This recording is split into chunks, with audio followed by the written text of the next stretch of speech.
السلام عليكم ورحمة الله وبركاته.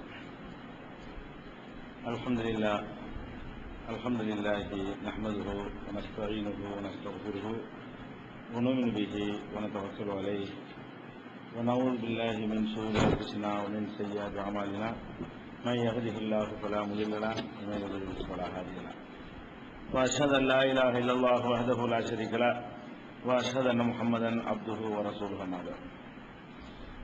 கண்ணியத்திற்குரிய எல்லாமல்ல அல்லாஹ் ஜல்ல ஷானஹு தஆலாவின் நல்லடியார்களே, மரணத்திற்கு பின் என்ற இந்த தொடர் நிகழ்ச்சியில இறுதியாக ஒரு இறந்தவருடைய அடக்கத்தலத்திலே வழிபாட்டு தலம், அதாவது தர்கா கட்டுவது மார்க்கத்தில் தடுக்கப்பட்டிருக்கிறது என்பதை நேற்றைய தினம் தகுந்த சான்றுகளோடு பார்த்தோம். அதுபோக ஒரு இறந்த அடக்கத்தலத்துக்கு மேலே கட்டிடம் கட்டுறது மாதிரி அந்த அடக்கத்தலத்தையே பூசுவது, அதையே உசத்தி கட்டுவது, அதற்கும் தடை இருக்கிறதை நபிகள் நாயகம் ஸல்லல்லாஹு அலைஹி வஸல்லம் தடுத்ததாக ஜாபிர் ரலியல்லாஹு அன்ஹு அவர்கள் சொல்கிறார்கள். நஹா ரசூலுல்லாஹி ஸல்லல்லாஹு அலைஹி வஸல்லம் ஐயு ஜஸ்ஸல் கப்ரு, கபரு பூசப்படுவதை நபி ஸல்லல்லாஹு அலைஹி வஸல்லம் தடுத்தார்கள். வஐ யுப்னா, கபரையே கட்டுறது இருக்குல்ல, கபருக்கு மேல பில்டிங் கட்டுறது வேற, கபரை கட்டுறது வேற, அதையும் நபிகள் நாயகம் ஸல்லல்லாஹு அலைஹி வஸல்லம் தடுத்தார்கள் என்று ஜாபிர் ரலியல்லாஹு அன்ஹு அவர்கள் அறிவிக்கக்கூடிய ஹதீஸ் முஸ்லிம்ல 1610வது ஹதீஸாக பதிவு செய்யப்பட்டிருக்கிறது. ஏற்கனவே ஒரு ஹதீஸை உங்களுக்கு சொல்லி இருக்கிறோம். ஒரு கபர்ல எந்த மண்ணை நம்ம எடுக்கிறோமோ அதுக்கு மேல அதிகப்படுத்தக்கூடாது. தனியா கட்டுறதுன்னு சொன்னா வெளியே இருந்து சிமெண்ட், செங்கல் அதெல்லாம் வெளியே இருந்து தான் கொண்டு வர்றாங்க. ஆனால் ஒரு கபர்ல இருந்து மண்ணு எடுத்த மண்ணுக்கு மேல வலா யுஸாது அலைஹி, அதுக்கு மேல ஜாஸ்தியாக்க கூடாது என்று நபிகள் நாயகம் ஸல்லல்லாஹு அலைஹி வஸல்லம் தடுத்திருப்பதும், கபருக்கு மேல எந்த ஒரு பொருளை கொண்டே கட்டுவதற்கு தடை இருப்பதை நம்ம புரிந்து கொள்ள வேண்டும். இதெல்லாம் இறந்தவருடைய உடல் சம்பந்தமான விஷயங்களை தான் நம்ம இதுவரைக்கும் பார்த்திருக்கோம். இறந்தவருடைய உடலை என்ன செய்யறது, குளிப்பாட்டுறது எப்படி, அடக்கம் பண்றது எப்படி, அந்த உடலுக்கு மேல என்னென்னலாம் செய்யறது என்பதை தான் நம்ம இதுவரைக்கும் பார்த்தோம். அடுத்ததாக இறந்தவருடைய ஆன்மா, இதெல்லாம் உடல் சம்பந்தப்பட்ட விஷயங்களை ஓரளவுக்கு நம்ம சொல்லிட்டோம். அடுத்தபடியாக நம்ம அறிந்து கொள்ள வேண்டிய விஷயம், இறந்தவருடைய ரூஹ் இருக்குல்ல, அந்த ரூஹ் என்ன செய்கிறது, இறந்தவனை எங்க போகுது, அப்ப கபர்ல கொண்டு அடக்குறாம அங்க என்ன நடக்கிறது, அதுக்கு பிறகு மறுமையில் என்ன நடக்கிறது, இந்த விவரங்களை ஆன்மா சம்பந்தப்பட்ட ஒரு மனிதன் இறந்த பிறகு உடல் சம்பந்தப்பட்டதை அறிந்து கொண்டது போலவே அவனுடைய ஆன்மா சம்பந்தப்பட்ட விஷயங்களையும் நாம் அறிந்து கொள்ள வேண்டும். பொதுவாக ஆன்மாவை பற்றி, உயிரை பற்றி இஸ்லாத்தினுடைய பார்வை என்னவென்று கேட்டால், அது உங்களுக்கு புரியாது என்பதுதான் இஸ்லாத்தினுடைய பதில். திருமறை குர்ஆன்ல அல்லாஹ் ரப்பல் ஆலமீன் சொல்கிறான், வயஸ்அலூனக அனிர் ரூஹி, ரூஹை பற்றி, உயிரை பற்றி நபியே உங்களிடத்தில் கேட்கிறார்கள், உயிர்னா என்ன என்று கேட்கிறார்கள்.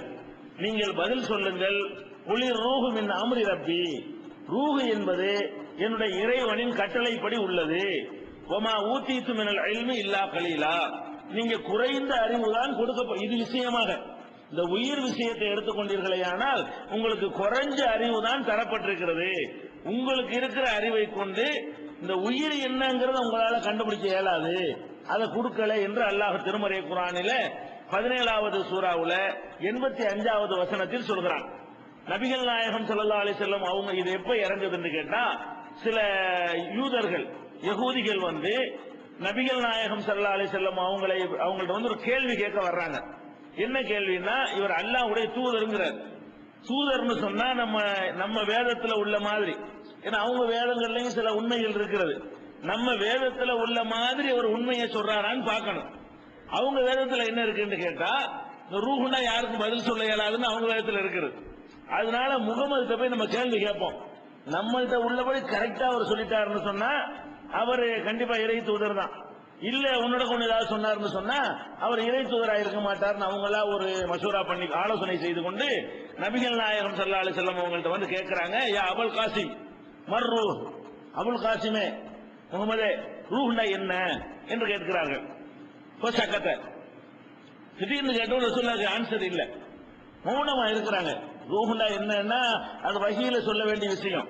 அதனால என்ன பண்றாங்கன்னா, சரி இறைவன் அதுக்கு ஏதாவது ரிப்ளை தருவான், பதில் தருவான் என்பதற்காக வேண்டி சற்று நேரம் மௌனமாக இருந்தார்கள்.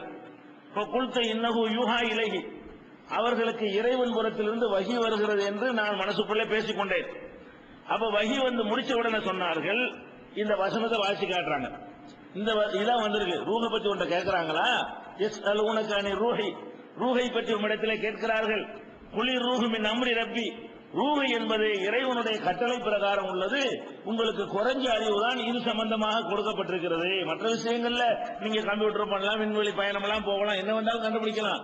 ரூஹுனா என்னங்கிற டாபிக்ல இறங்குனீங்கன்னு சொன்னா உங்களுக்கு அதுக்குரிய அறிவு இல்ல, கம்மியா தான் இருக்குது, விளங்காது உங்களுக்கு அப்படின்னு சொல்லி அல்லாஹ் சொன்னதாக இந்த வசனம் இறங்குறது. இது புகாரியில 125, 4721, 7297, 7456, 7462 இந்த வசனங்கள் இந்த நம்பர்ல உள்ள ஹதீஸ்ல எல்லாம் நீங்கள் பார்க்கலாம்.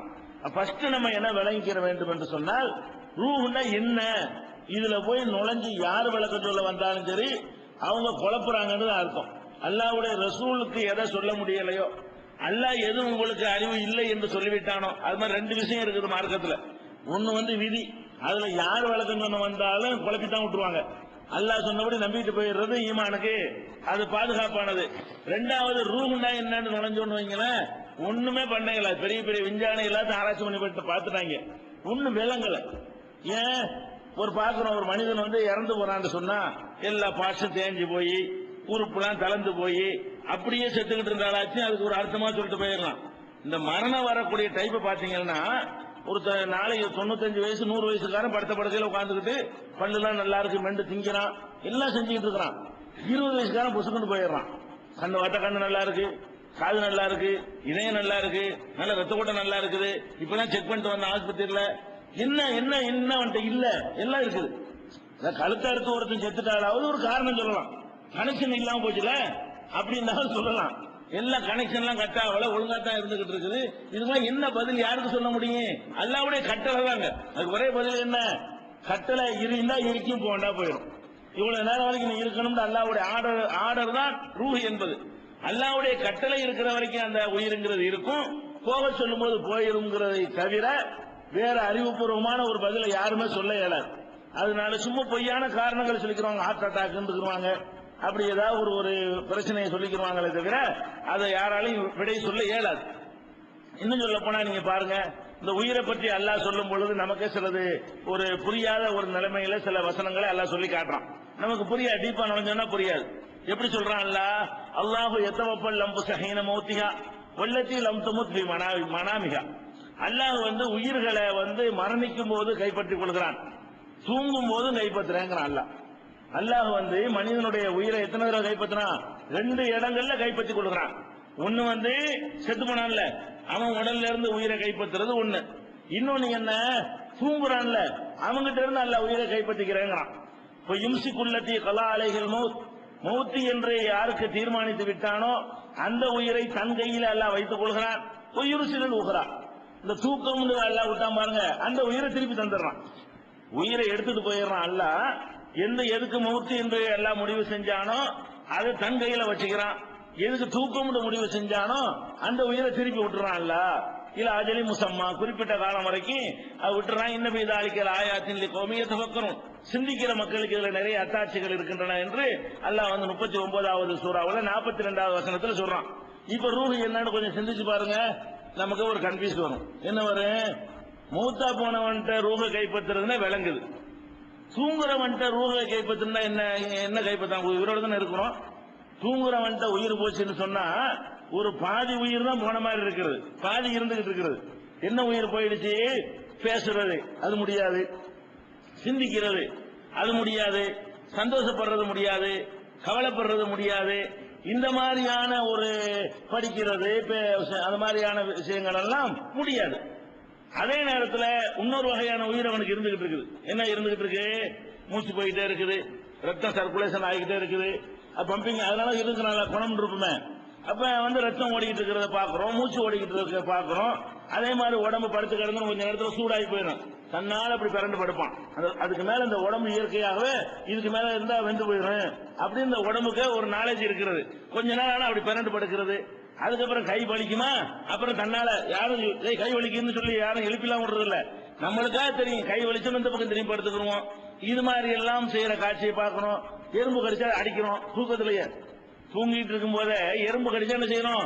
ஓங்கி ஒரு அடி அடிச்சு சாப்பிடுச்சு, கரெக்டா குறி வச்சு அடிச்ச மாதிரி பார்த்தா கூட சமயத்தில் மிஸ் ஆயிரும், தூக்கத்துல கரெக்டா அடிக்கலாம். பார்த்து அடிக்கும் போது ஓடி போயிடும், தூக்கத்துல அடிச்சானா கரெக்டா அடிச்சு போடுவான். அப்ப அந்த மாதிரி எல்லாம் செய்யறீங்களே, ரூஹ் இருக்கா இல்ல? இப்ப ரூஹ் இருக்குது, ஆனா அல்லாஹ் என்ன செய்ய எடுத்துக்கிறேங்க. அதாவது இறந்து போற பாடியில உயிரை எடுக்கிறதுக்கு அர்த்தம் விளங்குது. ஆனால் மனுஷன் உயிரோட இருக்கிறான், தூங்குறானே, அவங்ககிட்டயும் நான் உயிரை எடுத்துக்கிறேன், அப்புறமே கொடுத்துடுறேன் அப்படிங்கிறான். அந்த உயிரிலே 2-3 செக்ஷன் இருக்கிற மாதிரி விளங்குறது. என்ன செக்ஷன்? சிந்திக்கிற வகையான ஒரு உயிர் தனியா இருக்கிற மாதிரியும், பாடியை இயக்குவதற்கு உரிய மிருகங்களுக்கு இருக்கும்ல, அந்த மாதிரியான உயிர் தான் நமக்கு மிஞ்சமா இருக்கிறது. தூங்கும் போது எந்த உயிர் இருக்குன்னு கேட்டா, அந்த மனிதனுக்கே உள்ள உயிர் இருக்கு பாருங்க, மூளை. அந்த மூளை தொடர்பான விஷயங்கள் பூரா அவுட்டாகி போயிடுது. விளங்கி சிந்திச்சு ஆராய்ச்சி செய்யக்கூடியது பூரா அவுட்டாகி போயிடுது. சும்மா பாடிக்கு ஆடு மாடுக்கு இருக்கிற மாதிரியான உயிர் இருக்குல்ல, ஆடு கூட என்ன செய்யும், ஒரு மாடு கூட வாழை கொண்டே என்ன செய்யும், எறும்பு கடிச்சா அது கரெக்டா குறிப்பாக்காம அடிக்குமா இல்லையா? அந்த மாதிரி அடிச்சுக்கிறீங்க தூக்கத்துல. அப்ப ஒரு உயிர்லயே அல்லாஹ் 2 உயிர் கொடுத்திருக்கான்னு நினைக்கிற மாதிரி இருக்கு. மனிதனுடைய உயிரை பாத்தீங்கன்னு சொன்னா, மனிதன் என்று தீர்மானிக்கிறதுக்கு ஒரு உயிரும், கழுத குதிரைக்கு இருக்கிற மாதிரியான ஒரு உயிரமாக 2 வகையான உயிர் எல்லாம் கொடுத்திருக்கிறான். ஒண்ணு போய் எடுத்துக்கிறான். ஒரு வகையில பார்த்தா இவன் பணமா இருப்பான். என்ன பணம்? பக்கத்துல உட்காந்து பேசணும், காது பஞ்செல்லாம் அடைக்கல, விளங்க மாட்டேங்குது. காதுல பஞ்சா வச்சு அடைச்சிருக்கு, தூங்குறவனுக்கு திறந்தானு இருக்கு காது, ஆனா திறந்து இருந்தாலும் என்ன செய்ய மாட்டேங்குது, நம்ம பேசணும், அவனுக்கு விளங்க மாட்டேங்குது. அப்ப போனோம். ஒரு வகையில பார்த்தா அவன் ஜனாசமா உயிர் இல்லைங்கிற மாதிரி தெரியுது. சில பேர் முடிச்சுக்கிட்டே தூங்குவான். மூடுனவனை விட்டுருங்க, சில ஆளுக்கு தூங்கும் போது செய்யும், கண்ணு முடிச்சுக்கிட்டே இருக்காங்க, பார்க்க மாட்டான். கண்ணு முடிச்சுக்கிட்டே இருந்தா கூட தூங்குறவன் மூடிடுச்சுன்னு காரணம் சொல்லலாம். அப்படி கொஞ்சம் பேர் தூங்கினாலும் சில ஆளுக்கு தூங்கும் போது முடிச்சுக்கிட்டு கூட தூங்குவாங்க. முடிச்சுக்கிட்டு தூங்குற ஆளுக்கு பக்கத்துல நீங்க உட்கார்ந்து அவங்க பாப்பாரா? பார்க்க மாட்டேங்கிறாரு. அப்ப கண்ணு திறந்திருக்குது, அவரால் பார்க்க முடியல. காது திறந்திருக்குது, அவரால் கேட்க முடியல. மூளையை கொண்டு சிந்திக்க முடியல. என்ன இருக்குது? அந்த உடல் அதுவாக அந்த குளிருக்கு தகுந்த மாதிரி, வெயிலுக்கு தகுந்த மாதிரி, உடலுக்கு ஏற்படக்கூடிய உபாதைகளுக்கு தகுந்த மாதிரி சில ஆக்ஷன் பண்ணுது பாருங்க. அனிச்சையான செயல்கள். இந்த அனிச்சையாக திட்டமிடாமல் செய்யற செயல், இந்த அனிச்சையான செயல்கள் மாத்திரம் நம்ம கிட்ட மிச்சமா இருக்குது. அது போக மிஷின் ஒர்க்கு ஒழுங்கா நடந்துகிட்டு இருக்குது. பார்த்து சாப்பிட்டு படுத்தீங்களே, அது வரைக்கும் சாப்பாடாவே இருந்து காலையில தான் ஒர்க் ஆகுதா? நீங்க தூங்கிக்கிட்டு இருப்பி அது மிஷின் அரைச்சிக்கிட்டு இருக்குது. நம்ம தூங்கிடுறோம், மூளை தான் தூங்கிடுது. ஆனா எது அரைக்குது? மிஷின் அரைச்சு காலையில கரெக்டா தள்ளிடுறா இல்லையா? மலம் தனியா வந்துருது, சிறுநீர் தனியா வந்துருது. இதெல்லாம் எப்ப நடக்குது? தூங்கும் போது நடந்துகிட்டு இருக்குது. அப்ப தூக்கத்துல உள்ள ஒருத்தனை எடுத்துக்கொண்டீர்களே, ஆனால் ஒரு வகையில் பார்த்தா அவன் ஒரு ஜனாசா மாதிரி இருக்கிறான். இன்னொரு வகையில நீங்க பார்த்தீங்கன்னு சொன்னா உசுரோட உள்ள மாதிரி இருக்கிறான். அப்ப அல்லாஹ் என்ன செய்யறான்? எடுத்துக்கிறேங்கிறான். ஏதோ ஒண்ணு எடுக்கிறான். எதை எடுக்கிறான்? இந்த மனிதன் அதுக்குள்ள ஃபில்டர் பண்ணி எல்லாம் எடுக்க தெரியுது பாருங்க. நல்லா எப்படி எடுத்துக்கிறான்? மனுஷன் இருந்து ஒண்ணு எடுக்கலன்னா நீங்க சொல்ல இயலாது. செத்து போனவன்ட்டு 2ஐயும் எடுத்துக்கிறான். உசுரோட உள்ளவன்ட்டு ஒரு வகையான உயிரை எடுத்துக்கிறான், ஒரு சிந்திக்கிற உயிரை எடுத்துக்கிறான். மற்ற ஒரு உயிரை மிச்சமா வச்சிருக்கிறான். அந்த பாடி இருக்கணுமா இல்ல திருப்பி கொண்டாந்து விடும்போது அது தாங்க நம்ம குறைஞ்சு வரும்ல ரத்தம், அதையும் சேர்த்து எடுத்துட்டா செய்யுது. அதனால இந்த பாடியை எதுக்கு சொல்றேன்னு கேட்டா புரியல. பாத்தீங்களா? உயிருங்கிறதுக்குள்ள நீங்க டீப்பா போனீங்கன்னா இப்படி எல்லாம் இருக்கு. உயிர் முழு உயிர் இருக்கு, பாதி செக்ஷனா இருக்கிறது. நமக்கு அதனுடைய தாற்பயம் விளங்கல, ஆனால் அப்படி இருக்குதுன்னு விளங்குது. 2 வகையான உயிர் மனிதனுக்குள்ள இருக்குது. அதுதான் அல்லாஹ் சொல்லி காட்டுறான். அல்லாஹு யதவஃபல் அன்ஃபுஸ மௌத்திஹா, மரணிக்கின்ற நேரத்திலும் உயிர்களை அல்லாஹ் கைப்பற்றிக் கொள்கிறான். உள்ளத்தி லம் தமுத்து, மரணிக்காத உயிர்களை ஃபீ மனாமிஹா, அவைகளுடைய உறக்கத்தில் அல்லாஹ் தூக்கத்தில் கைப்பற்றிக் கொள்கிறான். இப்போ இம்சிக்குள்ளத்தி கலா அலைஹில் மௌத், மௌத்தை எதுக்கு தீர்மானித்திருக்கிறான் அதை தன் கையில் வைத்துக் கொள்கிறான். உயிர்சில் உஹ்ராயிலா அஜலி முசம்மா, மற்ற உயிர்களை எல்லாம் குறிப்பிட்ட காலம் வரைக்கும் என்னைக்கு சாவணும் அல்லாஹ் தீர்மானிச்சிருக்கிறானோ அது வரைக்கும் போண்டு அல்லாஹ் விட்டுறான். அப்படிங்கிறது 39வது சூறாவுல 42வது வசனத்தில் நம்ம பார்க்கிறோம். அப்ப இந்த மாதிரி உயிர்கள் என்று சொல்வது என்னங்கிறத அப்படி தெளிவா தெளிவாகவெல்லாம் நமக்கு விளக்க இயலாது. அது என்ன அப்படின்னா என்ன, உயிர்னா என்ன, அதுக்கு இலக்கணம் என்ன, அதுக்கு டெபினேஷன் என்னன்னு யார்ட்டையா கேட்டீங்கன்னா எந்த விஞ்ஞானி இதுவரைக்கும் சொன்னது கிடையாது. அதனால இஸ்லாமிய அடிப்படையில் குர்ஆன் இஸ்லாம் தான் சொல்ல முடியுமான்னா அதுவும் சொல்ல இயலாது. விளங்கும் தான் எல்லாம் சொல்லியிருப்பான், நமக்கு விளங்கல. அது அவனுடைய ஆர்டர்ல நிக்கிற காரணத்தினால அது நமக்கு இன்னைக்கு வரைக்கும் இந்த 20ஆம் நூற்றாண்டில் கூட அதை யாராலையும் தீர்க்க முடியல. உயிர் இருக்குது, இவன்கிட்ட உயிர் இல்ல, அதை வேணா கண்டுபிடிக்கலாமே தவிர உசுரோட இருக்கிற ஒரு இளைஞன் செத்து போன ஒரு இளைஞன்ட்டையும் என்ன இருக்குது என்ன போயிடுச்சுன்னு சொல்ல இயலாது. என்ன இவன்ட்ட என்ன இருக்குது, அவன்கிட்ட எல்லாமே இருக்குது, அதே உறுப்புகள் பூரா இவங்கிட்டையும் இருக்கிறது, அவங்ககிட்டையும் இருக்கிறது. என்ன போச்சு, என்னமோ ஒன்று போயிடுச்சானா அது என்னன்னு அதை சொல்ல முடியல. அதான் யதார்த்தமான விஷயம். ஃபர்ஸ்ட் இந்த உயிருடைய தாற்பயத்துக்குள்ள நம்மளே நுழையக்கூடாது. அதுக்குள்ள நுழைஞ்சால் அது அல்லாஹ்வுக்கு எதிரானதா போயிடும். அம்மா ஊத்திட்டு மினல் இல்மி இல்லா கலீலா, கம்மியான அறிவு தான் இது விஷயத்தில் உங்களுக்கு தரப்பட்டிருக்கிறது, இதை புரிஞ்சுக்கிற அளவு உங்களுக்கு தரலன்னு சொல்லி எல்லாம் இணைஞ்சுட்டான். அதுக்கு ஒரு முற்றுப்புள்ளியை வச்சு விடுகிறான். அதே நேரத்தில் மார்க்க அடிப்படையில் என்ன நம்பணும்னு கேட்டா, உயிரை அல்ல எடுக்குவான், அதை நம்பணும். உயிருங்கிறது நம்மளை எப்படி, உயிருண்ட என்ன, அது என்ன மெட்டீரியல், அது என்ன சாமா, அதை உங்களுக்கு சொல்ல இயலாது, அதை உங்களால் புரிஞ்சுக்கிற இயலாது. ஆனால் ஒன்ன புரிஞ்சுக்கிற முடியும், நம்மள்கிட்ட இருக்கிற உயிர் இறைவனால் எடுக்கப்படுகிறது, தனித்து வைக்கப்படுகிறது, அது ஒரு பொருளாக இறைவனுடைய கண்ட்ரோல்ல இருந்து அது காக்கப்படுகிறது. அப்படிங்கிறதுக்கு ஏராளமான சான்றுகளை நம்ம குர்ஆன்லயும் ஹதீஸ்களையும் பார்க்க முடிகிறது. எப்படிலாம் பார்க்கிறோம்? இந்த உயிரை எடுக்கிறதை பற்றி அல்லாஹ் சொல்லும் பொழுது பலவிதமாக அல்லாஹ் உயிர்களை கைப்பற்றுகிறான்.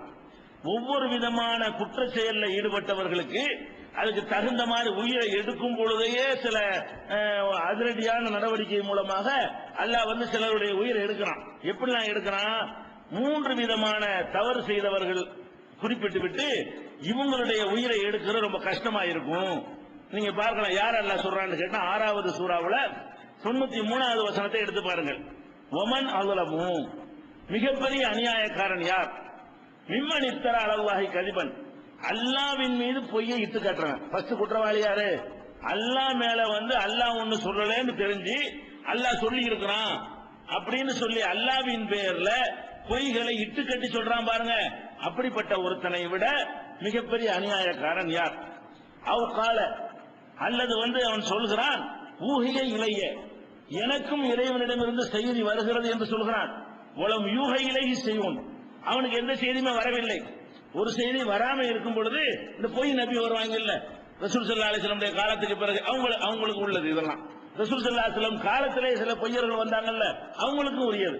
அவ என்ன செய்யறாங்கன்னு கேட்டா, ஊஹிய இலைய, எனக்கு இறைவனிடமிருந்து செய்தி வருகிறது, உலம் யூக இலையை செய்வோம், அவனுக்கு எந்த செய்தியும் வராமலேயே இப்படி சொல்றான்.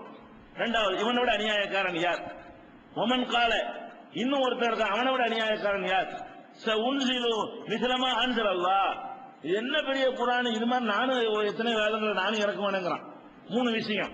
ஒன்னு, அல்லாஹ் மேல பொய்யை இட்டு கட்டுறது. காபத்துல்லாவை நிர்வாணமா தவாப் செய்வாங்க. ஏண்டா செய்றீங்கன்னு கேட்டா, அல்லாஹ் அமரனா பிஹான்றாங்க, அல்லாஹ் சொல்லி தான் செய்யறோம்ன்றாங்க.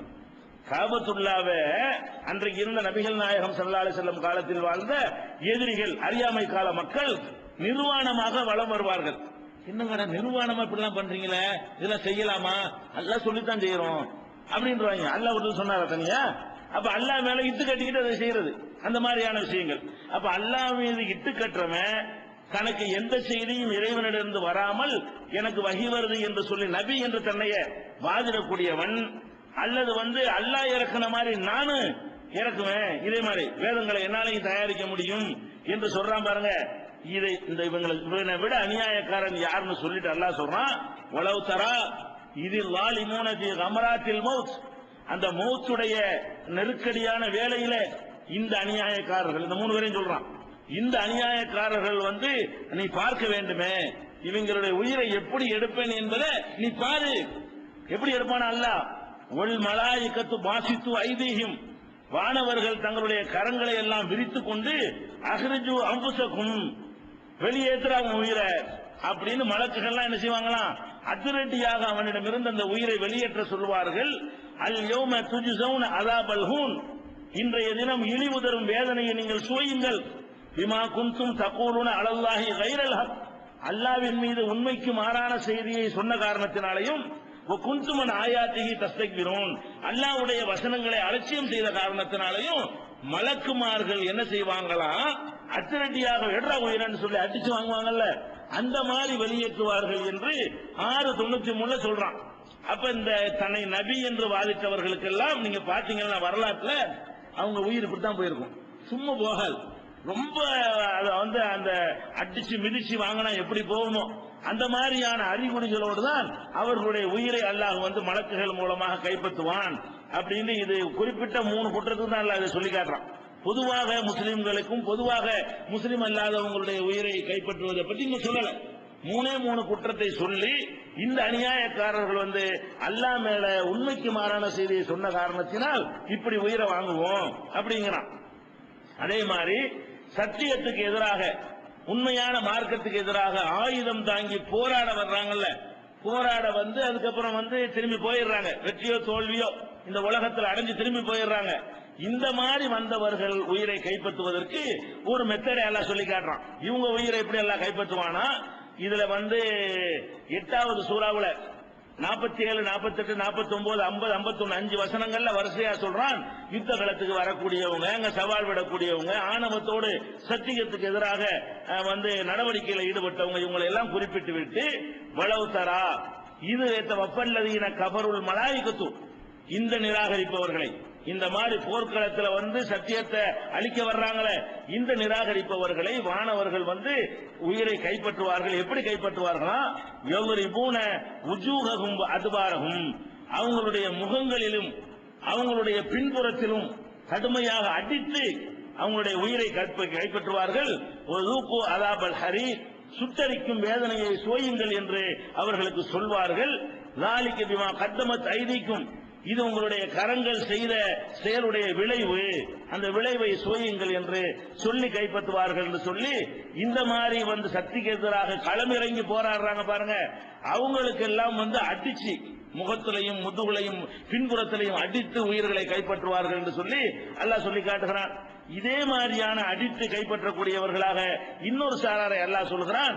யார் வந்து இஸ்லாம் என்ற இந்த சத்திய மார்க்கத்தை உண்மைஎன்று விளங்கி ஏற்றுக்கொண்ட பிறகு மாறிக்கொண்டார்களோ, இஸ்லாத்தை ஏற்றுக்கொண்ட பிறகு அல்ல இஸ்லாமிய குடும்பத்தில் பிறந்த பிறகு அதை விட்டு வெளியேறி விடுகிறார்களோ அவங்களை பற்றி அல்லாஹ் சொல்லும் பொழுது இன்னல்லதீன அர்த்தத்துவலா அதுபாரியும் மின்பாதி மாத்த பையன் லஹுமுல் ஹுதா, சத்தியம் இதுதான் என்று அவர்களுக்கு தெளிவான பிறகு யார் தங்களுடைய நிலையை மாற்றிக்கொண்டு வந்த வழியை திரும்பி சென்று விட்டார்களோ அவர்களை பற்றி அல்லாஹ் பேசும் பொழுது கைப இதா தவஃபத்துஹுமுல் மலாயிகத்து யவ்ரிபூன உஜூஹஹும் அதுபாரஹும், அவங்களுடைய முகங்களிலேயும் பின்புறத்திலும் அடித்து வானவர்கள் இவர்கள் உயிரை கைப்பற்றும் பொழுது எப்படி இருக்கும். அப்ப இந்த 3 சாரார அல்லாஹ் குறிப்பிட்டு சொல்றான். அதாவது யார் 3 சாராரு, ஒன்னு வந்து அல்லாஹ் பேர்ல இட்டு கட்டுறவன், வகி வராம வகி வந்துச்சுன்னு சொல்றவன், இது என்ன பெரிய குரான், நான் கூட குரான் மாதிரி கொண்டு வந்துருவேன் அப்படின்னு அல்லாஹ்வுடைய வசனங்களுக்கு எதிராக வந்து போர் தொடுக்கிறவன், சண்டைக்கு வரக்கூடிய யுத்தம் செய்து சத்தியத்தை அழிக்கிறதுக்காக உள்ளவன், அதே மாதிரி வந்து ஏற்றுக்கொண்ட விட்டு மறுக்கிறான்ல இப்படிப்பட்டவன். இந்த 3 சாராருடைய உயிரை எடுக்கிறது வந்து மற்றவர்களை எடுப்பதிலிருந்து கொஞ்சம் கடுமையாகவும் கொஞ்சம் கொடூரமான முறையிலும் அல்லாஹ் எடுப்பான் என்பதை இந்த வசனங்களில் இருந்து நம்ம அறிந்து கொள்கிறோம். இது வந்து 47, 25, 26, 27, 28 47வது சூறாவுல 25வது வசனம், 26வது வசனம், 27வது வசனம், 28வது வசனம், இதெல்லாம் வந்து குறிப்பிட்ட சாராருக்கு உள்ளது. இது இல்லாம மற்றவர்கள் இருக்காங்கல்ல, அது அல்லாஹ் ரெண்டா பிரிச்சிடறான்.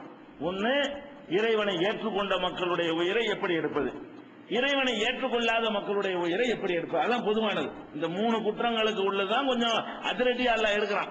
மற்றபடி இறைவனை ஏற்றுக்கொள்ளாம ஏகத்துவ மார்க்கத்தை ஏற்றுக்கொள்ளாம இருக்கிறாங்கன்னு வைங்க, அவங்களுடைய உயிரை எடுக்கிற விஷயத்தையும் நல்லவர்கள் உயிரை எடுக்கிற விஷயத்தையும் 16வது சூறாவுல 28ல இருந்து 32 வரைக்கும் வரிசையாக அல்லாஹ் என்ன செய்யறான், அதை தொடரா அல்லாஹ் சொல்லி காட்டுறான். எப்படி சொல்றான்னா, அல்லதீன கதவஃபாஹுமுல் மலாயிகத்து லாலிமி அன்ஃபுஸிஹிம், தங்களுக்கு தாங்களே அநீதி இழைத்துக் கொண்டார்களே.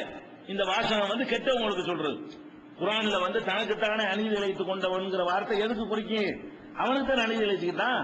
ஒருத்தவன் திருடுறான்னு சொன்னா அல்லாவுக்கு என்ன நஷ்டம்னு, தண்ணி அடிச்சா அல்லாவுக்கு அவனே கேடு, அவன் இபாதத்து செய்யாம இருந்தா யாரு கேடு, அவனே கேடு. அப்ப தீமை செய்பவர்களுக்கு குர்ஆன் பயன்படுத்தக்கூடிய சொல் வழக்கு என்ன, தனக்குத்தானே அநியாயம் செய்து கொண்டவன். அல்லாஹ் சொல்லி காட்டுகிறான், அல்லதீன கதவஃபாஹுமுல் மலாயிகத்து லாலிமி அன்ஃபுஸிஹிம், தங்களுக்கு தாங்களே அநியாயம் செய்து கொண்டார்களே அவர்களுடைய உயிர்களை மாணவர்கள் கைப்பற்றும் பொழுது சலம மாக்குன்னா நாமலு மின் சூயின், உயிரை கைப்பற்றும் மாணவர்கள் வந்தவுன எல்லாரும் சகட்டு மணிக்கு ஒரு வார்த்தையை சொல்லிடுவானா. என்ன சொல்லுவான், மாக்குன்னா நாமலு மின் சூயின், நாங்க ஒரு தப்புமே செய்யல, எங்களை விட்டுருங்க அப்படின்னு சொல்ல வச்சுதான் கைப்பற்றுவாங்க. எல்லாரும் என்ன செய்வான், இல்லையா அப்படிலாம் நம்ம அப்படியால் கிடையாது, நம்மளை பத்தியா நீங்க அப்படி நினைக்கிறீங்க, அந்த மாதிரி சொல்ற மாதிரி என்ன செய்வானா, எல்லாருமே இந்த வாசகத்தை சொல்லுவானா. அப்ப கைப்பற்றும் பொழுது என்ன சொல்லுவாங்களா, இதை சொல்லிதான், அதாவது இதுல இருந்து நமக்கு விளங்குறது, ஒருத்தன் நரகத்துக்கு போவானா அல்லது சொர்க்கத்துக்கு போவானா, இது வந்து சாவும் போது அவனுக்கு கன்ஃபார்ம் ஆயிடும். எப்படி சொல்லுவாங்களா, குழு அபுவாப ஜஹன்னம, நரகத்தின் வாசல் நுழடா நீ, ஹாலிதீன பீஹா, அதுல என்றென்றும் நிரந்தரமாக இருப்பதற்காக வேண்டி நரகத்தினுடைய வாசல்களில் நுழை. பல பிடித்த மசவல் முத்தகப்பிரின், பெருமை அடித்து அகந்தை கொண்டவர்களுடைய தங்குமிடம் அதுதான் கெட்ட தங்குமிடம், அங்க போனி. அப்ப உயிரை கைப்பற்றும் போது அவங்க கைப்பற்ற வருவாங்களா, இல்ல நம்மளை விட்டுருங்க, நான் அந்த மாதிரி ஆளு இல்லைன்னு சொல்லுவான். உடனே என்ன செய்வாங்க வானவர்கள், நீ நரகத்துக்குள்ள போ, நிரந்தரமா உன்னை தங்க வைக்கிற நரகம் ஒண்ணு காத்துக்கிட்டு இருக்கிறது, அதுக்கு தான் நீ போவ இப்படின்னு சொல்லிதான் அநியாயக்காரர்கள் என்று சொல்வது இறை மறுப்பாளர்கள். அவங்க நிரந்தரமா இருப்பாங்க. காலிதின பீகாங்கிற வார்த்தை யாருக்கு உள்ளது? நிரந்தரமாக இருக்கிறவர்கள் என்பது இந்த பெரிய தப்பு. இஸ்லாத்துக்கு ஏற்காமல் ஏகத்துவ கொள்கை நம்பாதவர்களுக்கு சொல்லக்கூடியது. அதுக்கப்புறம் அல்லதீன தத்தவப்பாகுமுல் மலாய்க்கத்து தையிபீன, நல்லவர்களாக இருந்தார்களே, தூய்மையான கொள்கையை கொண்டவர்களாக, அவங்கள உயிரை கைப்பற்றும் பொழுது என்ன சொல்லுவாங்களா, வந்தோட அஸ்ஸலாமு அலைக்கும், சலாமு அலைக்கும் சொல்லி தான் வருவாங்க. சலாம் கேட்டாலே நம்ம கன்ஃபார்ம் பண்ணிக்கணும். நம்ம சக்கராத்துல இருக்கும் பொழுது சலாம் அழைக்கட்டு சலாம் அனுப்பிச்சுன்னு பாஸ் ஆயிட்டோம். என்ன பாஸ் ஆயிட்டோம்? பரீட்சையில தேறியாச்சு. ஏன்னா சலாம் அவனுக்கு சலாம் கிடையாதுல்ல. சலாம் சொல்லிட்டு நம்மள்ட்ட வர்றாங்களா, சும்மா வர்றாங்களா, எல்லாரும் இதை அனுபவிப்போம். அனுபவிச்சுட்டு வெளியே சொல்ல நம்ம போயிடுறோமே. நம்ம வெளியே பொழைச்சு வந்தா திருப்பி வந்தாலும் மறுபடியும் சொல்ல முடியும் மக்களுக்கு. எல்லாரும் இதை பார்த்துட்டு தான் போறான். என்ன பார்க்கணும்? ஒன்னு மலக்குகள் சலாம் சொல்றத பார்ப்பான், இல்லன்னா போங்கடா நரகத்துக்கு அப்படிங்கிற ஒரு சொல்ல கேட்டுட்டு தான் மூத்தாவறான். அப்ப நல்லவர்களாக இருப்பவர்களுக்கு சொல்லுவாங்கன்னா, யகூலுன சலாமுன் அலைக்கும், உங்கள் மீது சாந்தி உண்டாகட்டும், உதுகுலுல் ஜன்னா, நீங்க எல்லாம் சொர்க்கத்துக்கு போங்கள், பிமா குன்தும் தாமலூன், நீங்கள் செய்த நல்லறம் செய்த காரணத்தினால் சொர்க்கத்திற்கு போங்கள். அப்ப இந்த உயிரை எடுக்கக்கூடிய நேரத்தில் நரகவாசிகளை நரகத்துக்கு போங்க என்றும், சொர்க்கவாசிகளை சொர்க்கத்துக்கு போங்க என்றும் என்ன செய்யப்பட்ட சொல்லப்பட்டுவிடும் என்பதை இந்த 16வது சூறாவுல 28, 29, 30, 31, 32 வசனங்கள்ல நீங்கள் பார்க்கலாம். இதுல இன்னும் பல இடங்கள்ல இந்த மாதிரி இதே கருத்துப்பட குர்ஆன்ல வசனங்கள் வருகிறது.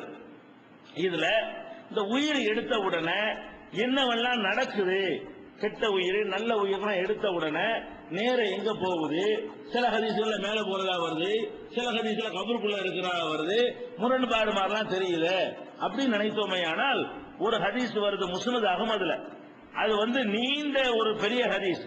அந்த ஒரு ஹதீஸ் சரியான ஆதாரபூர்வமான ஹதீஸ் தான். அதுல இறந்த பிறகு உயிர் எடுக்கிற விஷயங்கள் அத்தனையும் ஒன்னா தொகுத்து ஒரு இடத்துல அம்புட்டையும் பாக்குற மாதிரி நினைஞ்சிருக்கிறார் அந்த சஹாபி பராய் இப்னு ஆசிப்ங்கிற ஒரு சஹாபி அறிவிக்கிறாங்க. இது ஒரு ஆதாரபூர்வமான ஹதீஸ். அந்த ஒரு ஹதீஸை நம்ம முழுசா வாசிக்கிட்டோம்னு சொன்னா அதுல ஒரு அளவுக்கு இறந்த பிறகு என்னென்ன நடக்குதோ அவ்வளவையும் அல்லாஹ்வுடைய ரசூலுடைய வார்த்தையிலேயே நம்ம என்ன செஞ்சுக்கலாம், தெரிந்து கொள்ளலாம். அது என்ன சொல்றாங்கன்னு கேட்டா, பராய் இப்னு ஆசிப் சொல்றாங்க, ஹரஜ்னா மஅன் நபி ஸல்லல்லாஹு அலைஹி வஸல்லம் ஃபீ ஜனாஸத்தி ரஜுலின் மினல் அன்சார், அன்சார்களை சேர்ந்த, அன்சார்னா மதீனாக்காரர், அன்சார்களை சேர்ந்த ஒரு மனிதருடைய ஜனாசாவில் அடக்கத்திலே நாங்கள் எல்லாம் பங்கெடுத்தோம், ரசூல் ஸல்லல்லாஹு அலைஹி வஸல்லம் அவர்களோடு பங்கெடுத்தோம். ஃபன்தஹைனா இலல் கப்ரி, கபர் வரைக்கும் நம்ம என்ன செஞ்சோம், போய் சென்ற அடக்கம் வரைக்கும் கபர் வரைக்கும் போனோம். போன உடனே இன்னும் ஒரு அம்மா யுல்ஹத், இன்னும் குழி தோண்டவே இல்லை. அந்த ஒரு ஜனாசாவுக்கு போறாங்க, குழி தோண்டவே இல்லை. குழி தோண்டல என்ற உடனே ஜலச ரசூலுல்லாஹி ஸல்லல்லாஹு அலைஹி வஸல்லம், ரசூல் ஸல்லல்லாஹு அலைஹி வஸல்லம் அமர்ந்தார்கள். ஜலஸ்னா ஹவுலஹு, அவங்கள சுற்றி நாங்களும் அமர்ந்தோம். ஜனாசா இறக்கி வச்சிருப்பாங்க, இறக்காட்டி தான் உட்கார கூடாது இருக்குது. ஜனாசா இறக்கி வச்சுட்டு குழி தோண்டிட்டு இருக்கிறாங்க. குழி தோன்ற வரைக்கும் சும்மா நிக்கணும்னு நினைக்கிறாங்க.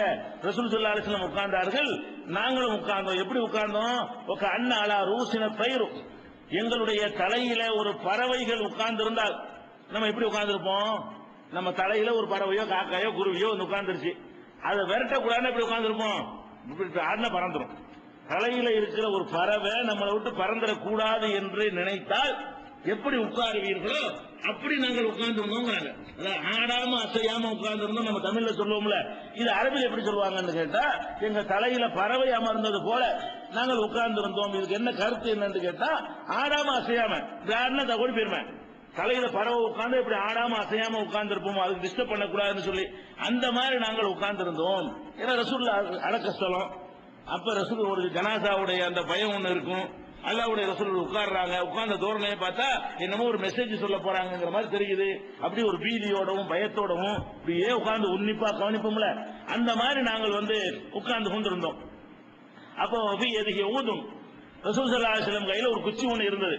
அவங்க என் குத்து பிள்ளார்கள் பூமியில் அப்படியே அதை குச்சியை வச்சு நோண்டிக்கிட்டு இருக்கிறாங்க உட்கார்ந்து கொண்டு. அப்புறம் ஃபரஃபா ரஸஹு, திடீர்னு தலையை உயர்த்தினார்கள். உயர்த்தி விட்டு சொன்னார்கள், இஸ்தைது பில்லாஹி மின் அஸாபில் கப்ரி, கபருடைய வேதனையிலிருந்து நீங்கள் அல்லாஹ்விடத்தில் பாதுகாப்பு தேடுங்கள். அந்த சின்ன டயத்தை வீணாக்க கூடாதுன்னு பாக்குறாங்க பாருங்க. புலி தோன்ற வரைக்கும் சும்மா உட்கார்ந்துட்டு இருக்காம, வெட்டி பேசி பேசிட்டு இருக்காம, அதை ஒரு நல்ல ஒரு அறிவுரைக்கு பயன்படுத்தலாமே என்று சொல்லி என்ன செய்யறாங்க, இஸ்தைது பில்லாஹி மின் அஸாபில் கப்ரி மர்ரத்தைனி அவ் ஸலாதன், 2 தடவையோ அல்லது 3 தடவை இந்த வார்த்தையை சொன்னார்கள். அதாவது கபர் வேதனையிலிருந்து அல்லாஹ்விடத்தில் பாதுகாப்பு தேடுங்கள். 2 தடவை 3 தடவை சொன்னார்கள். பிறகு சொன்னார்கள், இப்பதான் விளக்குறாங்க ரூஹ் எங்க போகுது. சும்மா கால பிறகு சொன்னார்கள், இன்னல் அபுதல் மூமின, ஒரு மூமினான இறைவனை ஒழுங்காக நம்பிய அடியான் இருக்கிறான, அவன் இதாக்கான இன்கிதாயும் என துன்யா, இந்த உலக வாழ்க்கையுடைய முடிவுக்கு வந்து விட்டானேயானால், இறுதி கட்டத்தில் இருப்பானேயானால், இக்குபாலி மனல் ஆகிரா, ஆகிரத்தை நோக்கி முன்னோக்கியவனாகவும் துன்யாவை விட்டு பிரிந்தவனாகவும் ஒரு இருப்பான அந்த கட்டத்தில் வந்து நசல இலைகி மலாய்க்கத்து மினசமா, வானத்திலிருந்து அவன்கிட்ட மலக்கு வர்றாங்க. இது சக்கராத்தை சொல்றாங்க. ஒரு அடியான் வந்து இங்க இருந்து போற கட்டம், இங்க இருந்து பிரிகிற கட்டம், அங்க போய் சேர்ற கட்டம், அப்படியான ஒரு கட்டம்ங்கிறது அர்த்தம் என்ன, சக்கராத், மூச்சு இழுத்து கொண்டிருக்கும்ல அந்த மாதிரி நேரம். அந்த நேரத்தில் வந்து நசல இலைகி மலாய்க்கத்து மினசமா, வானத்திலிருந்து வந்து மலக்குகள் இறங்குவார்கள். எப்படிப்பட்ட மலக்குகள்னா, பீதுல் உஜூஹ், வெள்ளை வெளேர் என்ற முகம் கொண்ட, வெள்ளை வெளேர் என்ற முகம் கொண்ட மலக்குகள் வந்து அப்போலாம் தெரியும். அதுக்கு இறங்குறது தானே சொல்றோம். இப்பதான் மலக்குகள் நம்ம கண்ணுக்கு தெரியாது. அப்ப அது தெரியறதுக்காக வேண்டி வர்றதுனால என்ன செய்யும், தெரியும். இப்ப தெரியக்கூடாதுங்கிறதுக்காக வந்து போன உட்கார்ந்துருப்பாங்க, அது நமக்கு தெரியாது. அப்ப வர்றது எதுக்கு, அவனை தெரியறதுக்குன்னே வர்றாங்க. அதனால வெள்ளை வெளேர் என்ற முகத்தோட வருவார்கள். எப்படி வருவார்னா, கண்ண உஜூஹ முஸ்தம்ஸ், அவங்களுடைய முகங்கள் வந்து சூரியனை போல இருக்கும், அப்படி ஒளி வீசிக்கொண்டு பிரகாசித்துக் கொண்டிருக்கக்கூடிய நிலையில வானவர்கள் வருவார்கள். மாகும் கஃபனும் மின் அக்ஃபானில் ஜன்னா, அவங்க கையில கஃபனை வேற கொண்டு வராங்க. உங்க கஃபன்லாம் தேவையே இல்லை, இதெல்லாம் ஒரு ஃபார்மாலிட்டிக்கு தான். அதுதான் ரொம்ப ஓவரா செலவு பண்ணாதேன்னு சொன்னது. அவங்க சூப்பர் கஃபனோட வர்றாங்க. அது எதுக்கு, உங்க கஃபன் வந்து பாடிக்கு, அவங்க கஃபன் வந்து ரூஹுக்கு. அவங்க கஃபனோட வர்றாங்க. எப்படி வர்றாங்கன்னா, மின் அக்ஃபானில் ஜன்னா, சொர்க்கத்தினுடைய ஆடையை எடுத்துக்கொண்ட கஃபனாடை எடுத்துக்கொண்டவர்களாகவும், ஹுனூத்தின் ஹுனூத்தில் ஜன்னா, சொர்க்கத்தினுடைய நறுமணங்களை எடுத்துக்கொண்டவர்களாகவும் அந்த இடத்துக்கு வருகிறார்கள். வந்து எவ்வளவு பேர் வர்றாங்கிறீங்க, ஒரு 5 பேர் 10 பேர் நினைக்கிறீங்களா? ஒரு ஆள் உயிரை வாங்குறதுக்கு பெரிய கான்பரன்ஸ் நடக்கும், மாநாடு நடக்கும்.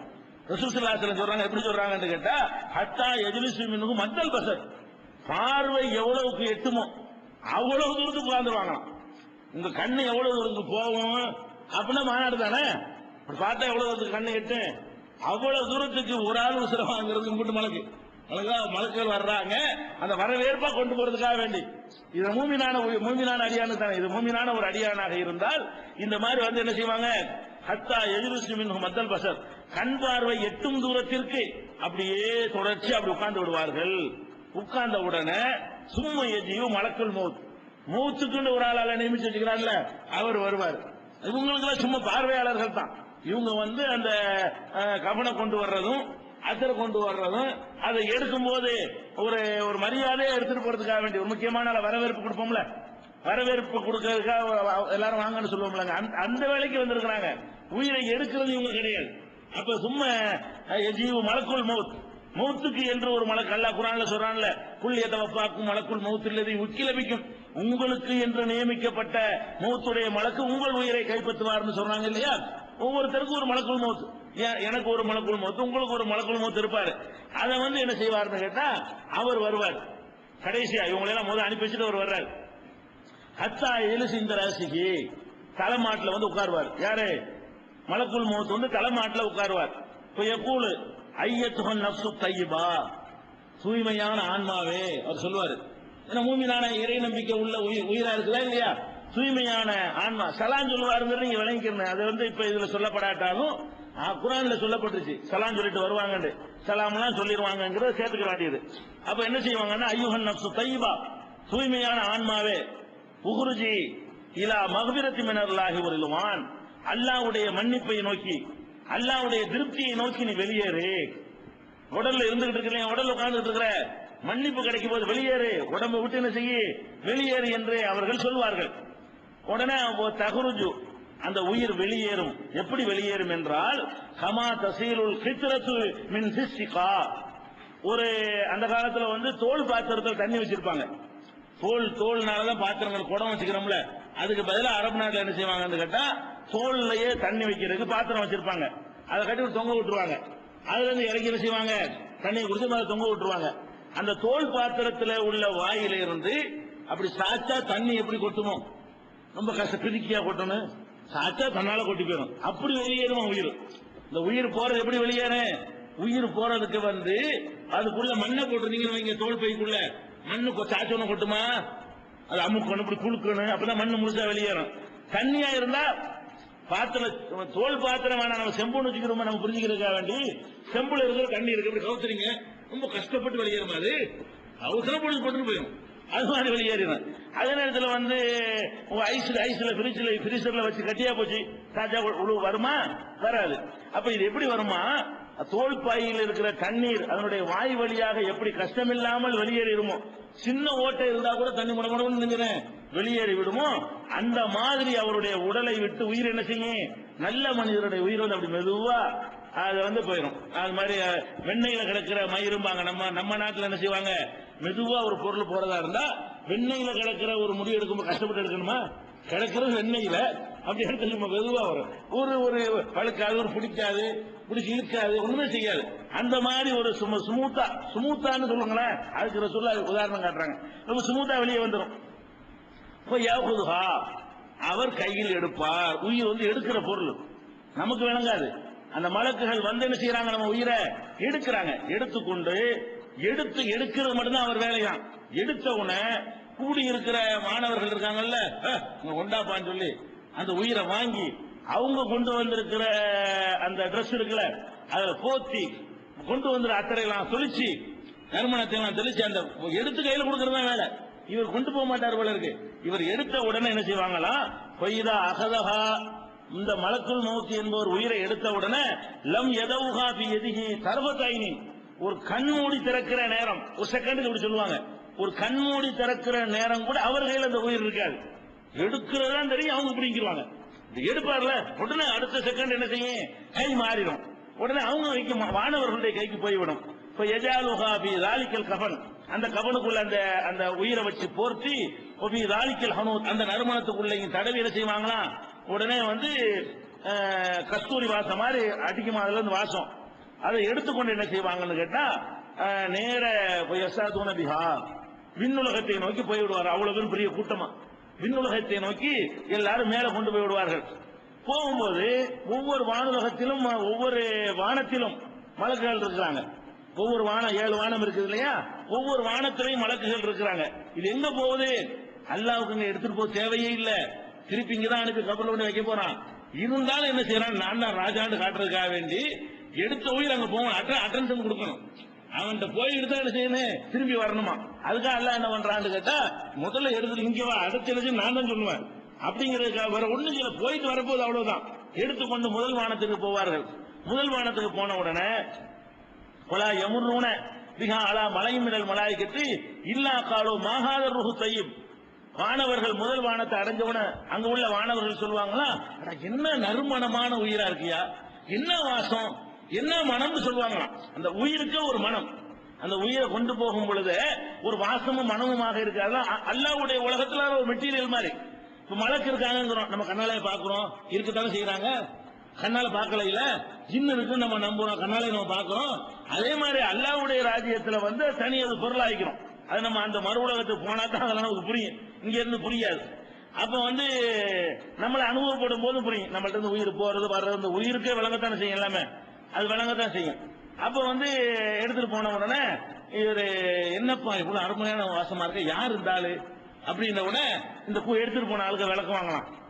இவர் தான் பண்ற மாதிரி நல்ல மனுஷன், இந்த ஆள் உயிர் எடுத்துட்டு வந்திருக்கிறோம் அப்படின்னு இவரை என்னென்ன நல்ல வார்த்தைகளை சொல்லி மக்கள் புகழ்வார்களோ அந்த வார்த்தைகளை எல்லாம் சொல்லி அவர்கள் அறிமுகப்படுத்துவார்கள். யக்கூலுன ஃபுலான் இப்னு ஃபுலான் பி அஹ்ஸனி அஸ்மாஇ இல்லதி கானூ யஸம்மூனஹா பிஹா ஃபித் துன்யா, இந்த உலகத்துல என்னென்ன அழகான பெயர்களை சொல்லி அவனை மக்கள் குறிப்பிட்டார்களோ, வல்லல் இருப்பாங்க, அப்படி இருப்பாங்க, சாலிகான மனுஷன் இருப்பாங்க, அந்த அவனை என்னென்னலாம் நல்ல விஷயங்கள் சொல்லி பாராட்டி இருப்பாங்களோ அதையெல்லாம் சொல்லி அறிமுகப்படுத்துவார்கள்.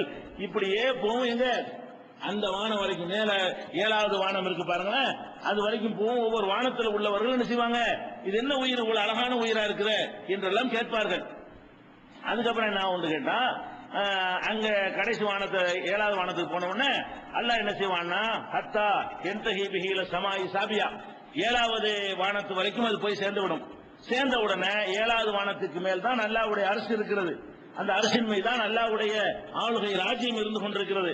அல்லாஹ் என்ன செய்யறான்னு கேட்டா, உக்துபு கிதாப அப்தி ஃபீ இல்லியீன். இல்லியீன் என்ற இல்லியீன் தான் சொர்க்கத்துக்கு போற உங்களுடைய பட்டியலுக்கு பேர் இல்லியீன். இல்லியீன்னா ஒமா அத்ராக மா இல்லியூன்.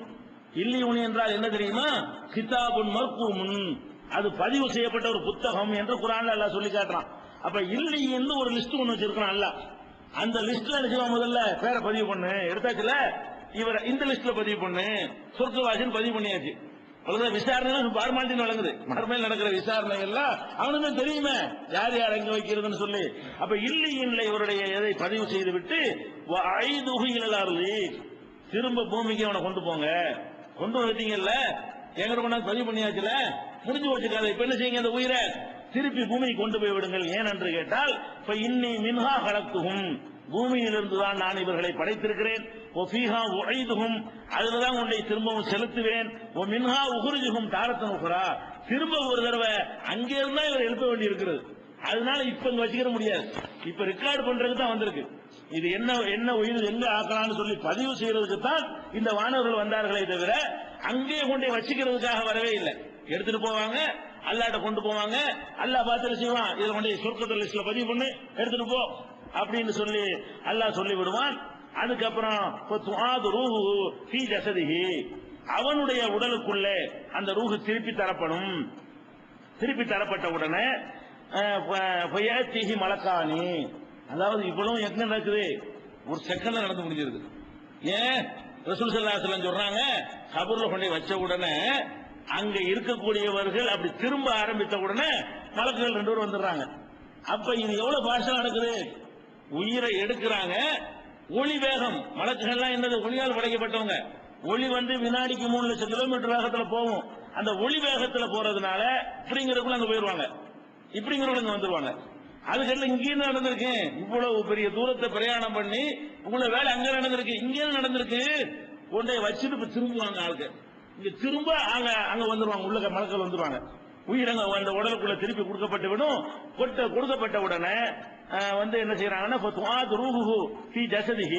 அவருடைய உடலில் அந்த உயிரை திருப்பி கொடுத்த உடனே மலக்கானி 2 வானவர்கள் அவரிடத்தில் வருவார்கள். அவனை உட்கார வைப்பார்கள். கூலானி அவனிடத்தில் கேட்பார்கள், மர் ரப்புக, உன் இறைவன் யார்? கூலு ரப்பி அல்லாஹ், என் இறைவன் அல்லாஹ் என்றவன் சொல்வான். மூமினான ரூஹு தானே, ரெக்கார்ட் பண்ணி தானே வர்றாரு அவரு. அங்க போய் சொர்க்கவாதி இல்லையின்ல பதிவு பண்ணிட்டு வர்றதுனால ரப்பி அல்லாஹ், என் இறைவன் அல்லாஹ் என்றவன் சொல்வான். கூலானி லஹு மா தீனுக, நீ கடைபிடித்த மார்க்கம் என்ன, எந்த மார்க்கத்தில் நடந்தாய் அப்படின்னு கேட்கும் பொழுது கூலு தீனி அல் இஸ்லாம், என்னுடைய மார்க்கம் வந்து இஸ்லாம்ங்கிற வழிமுறையில் நான் நடந்தேன் என்று அவன் சொல்லுவான். கூலானி லஹு, அவன்கிட்ட கேட்பார்கள் திரும்பவும், மாஹாதர் ரஜுல்லதி போய் சபிக்கும், ஒரு ஆளு உங்களுக்கு ஒருத்தர் அனுப்பப்பட்டார, அவரை பத்தி என்ன நினைக்கிற, ரசூல்லா பத்தி அவரை பத்தி என்ன நினைக்கிற என்று கேட்கப்படும். இது நம்ம உம்மத்துக்கு வந்து இப்படி கேட்கப்படும், வேற வேற நபிமார்கள் சமுதாயத்துக்கு அந்த நபியை பத்தி கேட்கப்படும். என்னப்பா ஒரு ஆள் அனுப்பினப்பா என்ன ஆச்சுன்னு கேட்கப்படும். நமக்கு என்ன கேட்கப்படும், மாஹாதர் ரஜுல்லதி போய் சபிக்கும், உங்கள்கிட்ட ஒரு ஆளை அனுப்புனே அவரை பத்தி உங்களுடைய கருத்து என்ன அப்படின்ன உடனே எப்படி இவர் சொல்வார், ஹுவ ரசூலுல்லாஹி ஸல்லல்லாஹு அலைஹி வஸல்லம், அது அல்லாஹ் அனுப்புன தூதர் நான் நம்புறேன். அவர் தானே கேட்கறீங்க, அவர் அல்லாஹ்வுடைய தூதர் நாங்க நம்பணும் அப்படின்னு பதில் சொல்லிடுவாங்க. கூலானி திரும்ப அவங்க கேட்பாங்க, ஒமா இல்முக, இது எப்படி உனக்கு தெரியும், அல்லாஹ்வுடைய தூதர் உனக்கு எப்படி தெரியும்னு சொல்லி கேட்பாங்களாம். அதுக்கு அவன் விளங்கித்தான் அல்லாஹ்வுடைய தூதர் நம்பணுமா. அதுக்கு அவன் பதில் சொல்லுவானா, கரத்து கிதாப் அல்லாஹ், அல்லாஹ்வுடைய வேதத்தை வாசித்தேன், பாமன்து பிஹி, அதை நம்பி அத வேதத்தை வாசித்தா தூதர் ஆயிரும்ல, அல்லாஹ்வுடைய வேதத்தை வாசித்தேன், ஒரு அனுப்புனேன்னு அல்லாஹ் சொல்லி காட்டுறான், முகமது கூப்பிடுறான், உண்மை தூதரை அனுப்பியிருக்கோன்னு சொல்றான், வேதத்தை நம்பின அடிப்படையில் நான் தூதரை நம்பினேன் அப்படின்னு சொல்லி அவர் என்ன செய்வாரு, உடனே வந்து சொன்ன உடனே போய் யுனாதி முனாதின் பிஸ்ஸமா, வானுவ இது 2 பேர் கேள்வி கேட்கிற மலக்குகள், அவ்வளவு பெரிய கூட்டமா போயிட்டு 2 பேர் தான் போயிருப்பாங்க.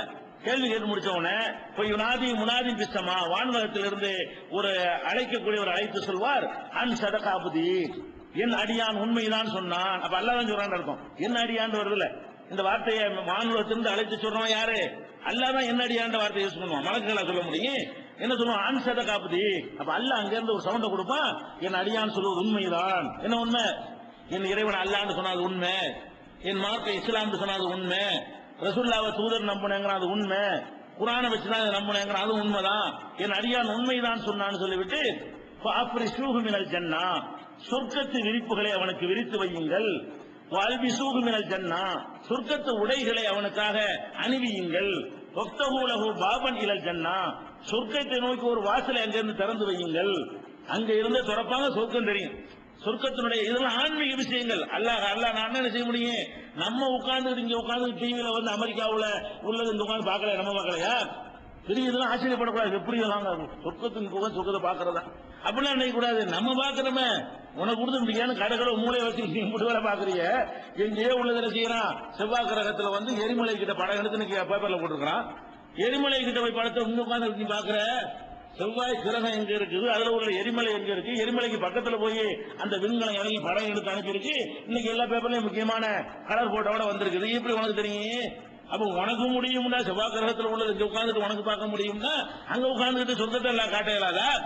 அவன் என்ன ப்ரோக்ராம் பண்ண உன விட எவ்வளவு சூப்பரா ப்ரோக்ராம் பண்றான் அவன். அதனால இது பெரிய ஆச்சரியம் இல்ல. அல்லாஹ்வுக்கு ரொம்ப ரொம்ப சிம்பிள், ரொம்ப சாதாரண ஒரு மேட்டர் இது. அப்ப என்ன செய்வான்னு கேட்டா, வஃப்தஹூ லஹு பாபன் இலல் ஜன்னா, சொர்க்கத்து வாசலை அவனுக்கு திறந்து வையுங்கள். அப்ப என்ன செய்யப்படும்னா, இந்த கொஸ்டின் கேட்டு முடிச்ச உடனே கீழே விரிப்பு, அப்படி விரிப்பை போட்டு சொர்க்கத்து ட்ரெஸ் எல்லாம் போட்டு விட்டு அங்க என்னென்ன கிடைக்குமோ, சொர்க்கத்து ட்ரெஸ்னா என்னங்கிறீங்க? காப்பு என்ன, நகை என்ன, அலங்காரம் என்ன, அது என்ன, இந்த குஷன் மெத்த என்ன, அதுவே சூப்பரா இருக்கும். சொர்க்கத்துல உள்ளதெல்லாம் சொல்லுவோம்ல, அப்ப இங்க ஒன்னா ஃபிட் பண்ணிக்கிறீங்க. சொர்க்கத்துல என்னென்ன அங்க கிடைக்குமோ விரிப்புகள்லாம் இங்க கிடைச்சிடும். சொர்க்கத்துல என்னென்ன ஆடை அணிகலன்கள் கொடுக்கப்படுமோ அதெல்லாம் இங்க கிடைச்சிடும். கிடைச்சோன்னு இந்த வாசலையும் திறந்து வச்சு இந்த பாத்துக்கலாம், சொர்க்கத்தை பாரு, இங்க பார்த்துட்டே இரு, அனுபவிக்கல, தீர்ப்புக்கு பிறகுதான் போக முடியும். இங்க உட்கார்ந்து பார்த்துட்டே இருந்துருவான் அல்ல. அதுக்கப்புறம் என்னது? என் ரூஹிஹா ஓ தீபிஹா, அதனுடைய வாடை இங்க வரும். அதாவது அவனுக்கு சொர்க்கத்து வாசலை திறந்தவன அதனுடைய நறுமணமும் வாசமும் இவனுக்கு அடிக்கும். சொர்க்கத்துல இருந்து வாசம் அப்படி வந்துகிட்டே இருக்கும். அது மாதிரி கபரிஹி மத்து பசரிஹி, அவனுடைய கபர்ல அவனுக்கு விஸ்தீர்ணம் ஏற்படுத்தப்படும். எவ்வளவு விஸ்தீர்ணம் ஏற்படுத்தப்படும் என்றால் அவன் பார்வை எட்டுகிற தூரத்திற்கு. அப்ப ஆன்மீக உலகம் வழங்குது உங்களுக்கு. இதுக்குள்ள தோண்டி பார்த்தா இருக்குமா? கபருக்குள்ள தோண்டி பார்த்தீங்கன்னா அவ்வளவு விஸ்தீர்ணம் ஏதாவது இருக்கு தெரியுமா? நமக்கு தெரியாது. அப்ப இது வந்து வேற ஒரு விதமான நமக்கு புரிந்து கொள்ள முடியாத ஒரு ஆன்மீக ஏற்பாடு எல்லாம் செய்யறான். அதுல என்ன செய்யறான்னு கேட்டா, கண் பார்வை தெரிகிற அளவுக்கு ஒரு அவனுடைய கபரை வந்து விஸ்தீர்ணமாக்கப்படும். அப்ப ஒரு அழகான தோற்றத்தில் ஒரு மனிதர் அங்க வருவார். யார் இவன் வருவார்? நீங்க யாருங்க திடீர்னு பக்கத்தில் நிக்கிறீங்கன்னு கேட்பாரு இவரு. நான் தாண்டா உங்களுடைய நல்ல அமல்களுக்கு ஒரு வடிவத்தை கொடுத்து என்ன செய்வான் அல்ல, அவர் எதனால வந்தான்னு சொல்லணும்ல. நீ எதனால உனக்கு இந்த நிலை கிடைச்சிச்சுங்கிற சொல்றதுக்காக வேண்டி ஹசனுல் வஜி, அழகான முகமுடைய ஹசனு தியாபி, அழகான ஆடை அணிந்து நல்ல நறுமணத்தோட ஒரு மனிதர் வருவார். வந்த உடனே யாருப்பா என்னன்னு கேட்ட உடனே, ஆனா அமலுக்கு சாலி, நான் தான்ப்பா என்னுடைய சாலிகான நல்ல காரியங்கள் நீ செஞ்சீல, அந்த நல்ல காரியம் தானா, அதுக்கு ஒரு வடிவம் கொடுக்குறான். அல்லாஹ் வந்து கொடுப்பான் அவனுக்கு சந்தோஷப்படுத்துவதற்காக வேண்டி. இப்படி எல்லாம் சொன்னவன இவர் என்ன செய்வாராம், அகத்த அரிசியில் ஆகலி ஒமாலி, எல்லாம் நான் வீடு வரைக்கும் கொஞ்சம் போயிட்டு வந்துடுறேன்னு என்ன செய்வாராம். இதெல்லாம் பார்த்த உடனே எவ்வளவு சந்தோஷம் இருக்கு. இத போய் வீட்டுல சொல்லல அப்படியா மண்டை வெடிச்சு இருக்கு. அதனால என்ன செய்வாரு, அரிசி உயில அகலி ஒமாலி, என் வீடு சொத்து சொத்தெல்லாம் ஒரு பார்வை பார்த்துட்டு வந்துடுறேன்னு அப்படின்னு அவர் கேட்பாராம். அப்ப இதோட இங்க நிக்குது. வேற ஒரு ஹதீஸ்ல அதெல்லாம் நடக்காது, வந்தா வந்தது நான் பேசாம தூங்குன்றுவாங்க. அப்பதான் தூங்க போடப்படும். அது ஒரு செக்ஷன் வைங்க. இது வந்து நல்லடியார்களுடைய உயிரை எடுக்கிறதுக்கான ஒரு முறை. அதுக்கப்புறம் கெட்டவன அந்த ஒரே ஹதீஸ் தான் இது. ஒரு ஹதீஸ்லயே அந்த உயிரை எடுக்கிற எல்லா விவரங்களையும் ரசூல் ஸல்லல்லாஹு அலைஹி வஸல்லம் கொண்டு வந்துடுறாங்க. கெட்டவனா இருந்தால் அவனுடைய உயிர் எப்படி எடுக்கப்படும், எங்க கொண்டு போகப்படும், திருப்பி என்ன செய்யப்படும், அதுக்குரிய விஷயங்களை எல்லாம் என்ன செய்வோம் இன்ஷா அல்லாஹ் நாளை தினத்துல பார்ப்போம். அது வரைக்கும் முடியாது, பத்தாது.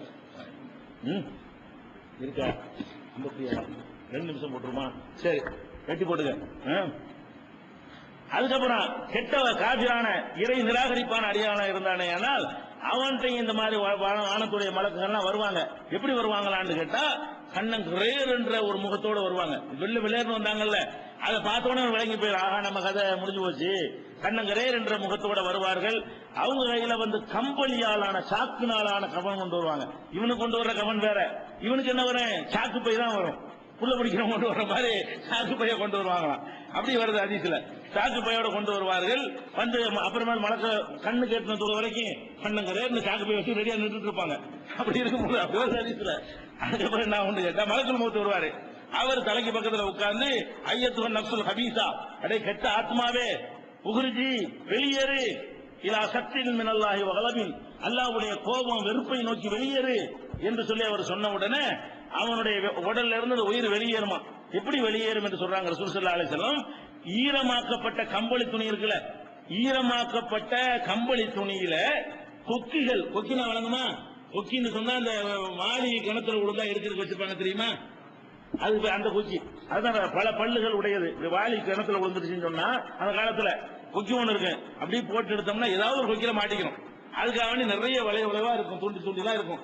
அந்த மாதிரியான கொக்கிகளை கொண்டு போய் ஈரக்கம்பளியில மாட்டிட்டு அதை உருவனா எப்படி வரும், எவ்வளவு கஷ்டமா இருக்கு.